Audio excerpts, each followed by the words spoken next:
V dnešnom videu sa budeme baviť o tom, čo robiť, ak vás sekne pri cvičení mŕtvych ťahov alebo pri nejakom inom cvičení, kde zapájate spodný chrbát, kedy je to nebezpečné, kedy sa toho nebať a čo s tým potom začať robiť, aby ste sa cítili lepšie. Čaute, ja som Jakub Paleta, som osobný a silovo-kondičný tréner. Ja som Tomáš Chorvát a som fyzioterapeut. A dokopy sme škola pohybu. Tak poďme na to.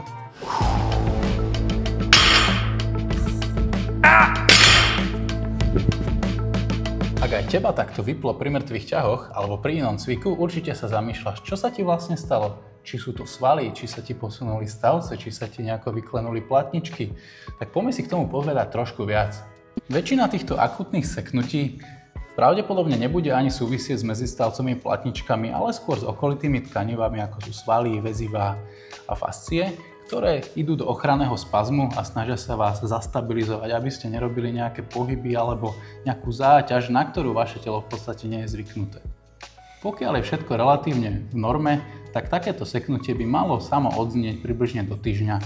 Samozrejme, že nebudete hneď OK, budete mať nejaké pohybové ťažkosti, ale malo by sa vám postupne uľavovať.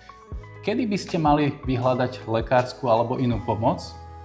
Je vtedy, ak sú tam prítomné tzv. Red flags, čiže cítili by ste nejaké silné oslabenie dolnej končatiny, poprípade by ste mali problém s vylučovaním alebo s nejakým celkovým vyprázdňovaním, alebo by tá bolesť bola taká neznesiteľná, alebo poprípade by ste sa nevedeli naozaj že absolútne hýbať. Vtedy je dobre vyhľadať lekárskú pomoc. Ak patríte do tej skupiny, ktorá nemá tie tzv. Red flags a môžete relatívne fungovať, len teda máte obmedzenú hybnosť a bolestivosť tej spodnej časti chrbta, tak si ukážeme nejaké úplne jednoduché príklady, či môžete začať rozhýbavať už tie samotné kríže. Napríklad to môže byť v pozícii na štyroch, podsadzovanie a vysadzovanie panvy, čiže hľadáte si pozíciu, kde je to pre vás zvládnutelné a idete v podstate po bolesť. Samozrejme nejaká bolesť tam bude, čiže toho sa nemusíte nejako lakať, ale nemali by ste ísť do takej bolesti, že vám budú tiec slzy, ale iba po ňu a postupne zväčšovať hybnosť aj v tomto pohybe. Ďalšia varianta môže byť napríklad iba také dosadzovanie sa na päty, pomaličky otvárať trošku panvu, tak aj tú samotnú krížovú kosť, tiež pár opakovaní hore-dole, takže toto je napríklad druhá varianta. A ešte, aby sme sa trošku posunuli aj do iného smeru, môžeme vyskúšať v tejto pozícii len také sledovanie si piet. Presne tak. Čiže cieľ je zohýbať sa do toho bočného smeru. Zase rovnaký princíp. Kľudne zo pár opakovaní, aspoň nejakých 5 na každú stranu, môžete aj viacej. Cieľ je rozhýbať ten chrbát do oboch strán. Opäť môže ísť do jemnej bolestivosti, nemalo by to prekračovať nejaké vaše medze. To sú také jednoduché príklady, môžete použiť aj iné. Základ je začať jednoduchými cvičeniami a postupne budovať rozsah pohybu. Ty to robíš tak rýchlo. To musíš vyhrotiť. To musíš, že... Ej! Ak ste teda predošlými cvičeniami trošku zlepšili rozsah pohybu, zmiernili bolestivosť a už sa viete ako tak hýbať a chcete sa dostať opäť ku mŕtvým ťahom, tak poďme si povedať taký približný postup, ako by ste to mohli docieliť. Príklad číslo 1 je začať robiť tie mŕtve ťahy z vyvýšeniny s veľmi malou hmotnosťou, ideálne aj celkom peknou technikou, čiže zvolíme fakt maličkú váhu a len si prejdeme pohybový vzor. Opakovania budú v úplne maximálnej rezerve, čiže žiadne zlyhávania, len si prejdeme pohyb. A tomuto by som sa chvíľku venoval. Kľudne prvý deň tréningu, kedy sa k tomu chcete vrátiť, tak stačí a následne, ak to šlo dobre, zahodíte bedňu a ideme ďalej. Pokračujeme už zase so samotnou váhou úplne zo zeme, kedy zväčšujeme rozsah pohyblivosti, výborne.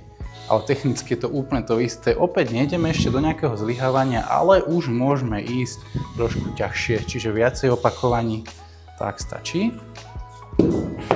No a ďalšia štácia bude zväčšená intenzita, čiže už zväčšíme samotnú váhu a vyskúšame otestovať svoj chrbát, či to drží. Vyzerá to celkom fajn, čiže ak toto ide dobre, už môžeme ísť aj trošku bližšie k samotnému zlyhaniu. Môžeme sa vrátiť k klasickým mŕtvým ťahám, ktoré sme robili predtým. Samozrejme, keby to robíte sami, ideálne začať s trošku menšou váhou, presúvať sa trošku krajšie Ale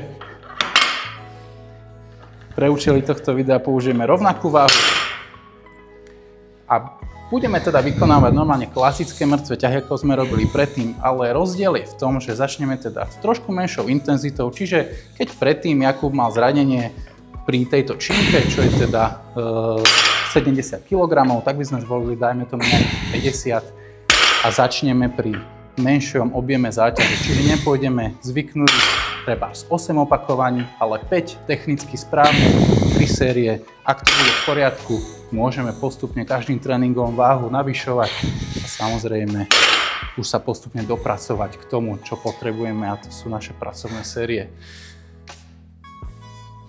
Tak a dostali sme sa ku koncu, kedy si ideme zhrnúť informácie z tohto videa.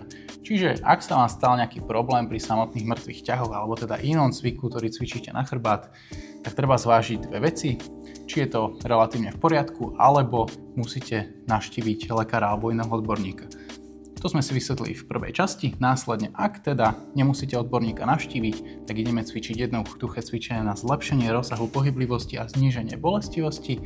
Čiže ak sa toto zlepší, tak ideme už k samotnému cvičeniu mŕtvych ťahov, ktoré sme si zhrnuli k rôznych progresiám až ku samotným pracovným sériám. Takže tak, ak sa vám video páčilo, budeme radi, ak nám zanecháte like alebo odber a vidíme sa zase na budúce. Čaute.